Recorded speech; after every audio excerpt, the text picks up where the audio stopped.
योगी सरकार किसानों के लिए लाई दमदार स्कीम। सरकार के इस कदम से किसानों को होगा जबरदस्त फायदा। गायों को पालने के लिए सरकार देगी जमीन। सूबे की योगी सरकार लगातार प्रदेश के विकास के लिए नए नए फैसले ले रही है। अब सरकार किसानों को जमीन देगी, बताएंगे आपको, जिससे किसानों को जबरदस्त फायदा होगा। इस योजना को सुनकर किसानों के चेहरे खिल उठे और योजना के बारे में आपको बताएंगे। उससे पहले आपको बता दें कि जहां एक तरफ सरकार ने प्रदेश के युवाओं के लिए इन्वेस्टर समिट का आयोजन किया, जिससे प्रदेश के पढ़े लिखे युवाओं को रोजगार मिल सके, अब सरकार ने इसी कड़ी में किसानों के लिए कई अहम फैसले लिए हैं, जिससे प्रदेश का किसान भी समृद्ध बन सके और किसानों को भी ज्यादा से ज्यादा फायदा हो सके। उसी में से एक फैसला वो भी था जिसके तहत किसानों का कर्ज माफ कर सूबे की योगी सरकार ने किसानों को तोहफा दिया था। वहीं दूसरी तरफ बिल जमा न करने पर बिना नोटिस के किसानों के ट्यूबवेल का कनेक्शन काटने पर सूबे के मुखिया योगी ने जमकर फटकार लगाते हुए कह दिया था कि जिस विद्युत कर्मचारी ने ये काम किया है उस पर कठोर कार्रवाई की जाएगी। अब सूबे की योगी सरकार प्रदेश के किसानों के लिए एक और सौगात लेकर आई। ऐसे किसानों के लिए जिन्हें पशुपालन का शौक है, उनकी झोली में सरकार ने खुशियां डाल दी।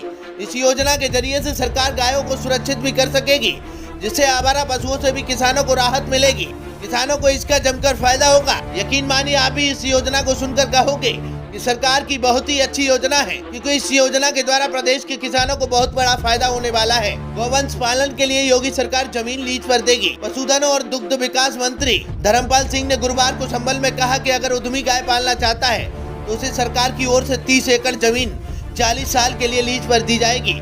इसके अलावा उन्हें 5000 गायें भी मुफ्त में दी जाएंगी। इसके साथ साथ सरकार किसानों से 2 रुपए प्रति किलो की दर से गाय का गोबर खरीदेगी। प्रभारी मंत्री ने गाय पालने के आध्यात्मिक लाभ भी गिनाए। कहा कि गाय के मूत्र में गंगा बसती है तो गोबर में लक्ष्मी का वास है, इसीलिए गाय पालने से सुख और संपदा दोनों आती है। संभल के PWD गेस्ट हाउस में पत्रकारों से बात करते हुए कहा कि ग्लोबल इन्वेस्टर समिट में देश के ही नहीं बल्कि विदेश से भी तमाम निवेशक बुलाए गए हैं। प्रधानमंत्री नरेंद्र मोदी के कारण पूरे विश्व में भारत की अलग पहचान बनी है, तो मुख्यमंत्री योगी आदित्यनाथ के चलते पूरे देश में उत्तर प्रदेश का मान बढ़ रहा है। अब लोग प्रदेश में निवेश करने से डरते नहीं हैं, क्योंकि यहाँ सुरक्षा व्यवस्था बहुत अच्छी हो गई है। इस प्रदेश में राम राज्य है। पूरे प्रदेश में एयरपोर्ट बन रहे हैं तो लोगों को 24 घंटे बिजली मिल रही है। इस समय देश और प्रदेश में योगी सरकार, उन्होंने कहा कि हाल ही में केंद्रीय बजट सर्वहितकारी है। इस बजट में सबका हित किया गया है। विश्व में ऐसा एक पहला देश भारत है जहां किसानों को पेंशन मिलती है। उन्होंने वैलेंटाइन डे पर काऊ हक डे के रूप में मनाने की अपील भी की। उन्होंने कहा कि इस मौके पर गाय से गले मिलें और गौशाला में जाकर गायों को कुछ न कुछ खिलाएं। 14 फरवरी को जहां सभी गाय से गले मिलेंगे और उसे प्रणाम करेंगे तो गाय अवश्य कुछ न कुछ देगी और उसे जरूर कुछ न कुछ खिलाएं। अब आप मंत्री के इस बयान के बारे में क्या सोचते हैं कि गाय हमारी माता है?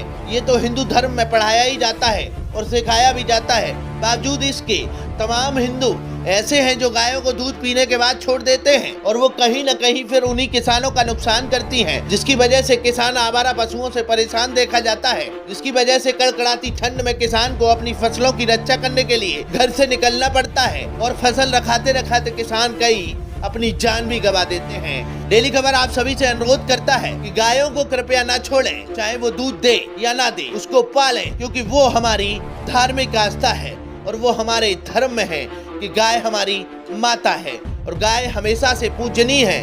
तो गाय को छोड़ने से पहले कृपया एक बार अपने धर्म पर ध्यान दें, जिससे कि गाय को न छोड़ा जाए और गाय को पालें।